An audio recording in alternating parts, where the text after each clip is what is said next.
Have you ever got back from a photo shoot only to take out your SD card, put it in your computer, and find out you had some crazy setting? None of your photos are in focus, they're all blown out, a lot of grain, or whatever. I'm going to give you an acronym to help you improve that so you don't fall in that situation again. The acronym is called FAIR, F-A-I-R. Each letter stands for something to check. This is just kind of at the beginner level. You can make a longer acronym, but I'm using the word FAIR. So the letter F is for focus. Every camera is going to have a manual and autofocus. A lot of times it's on the lens, sometimes it's on your body.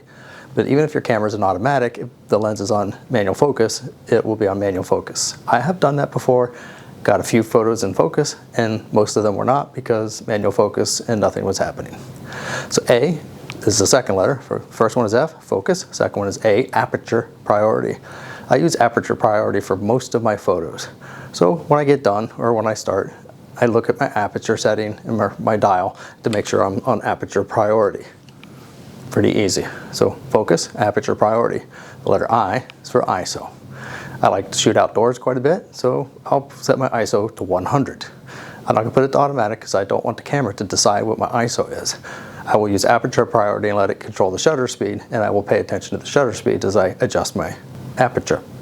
So F, focus, A, aperture priority, I, ISO, R is the final letter, and that is the quality of the image, and I give it R for RAW. You want to shoot in RAW.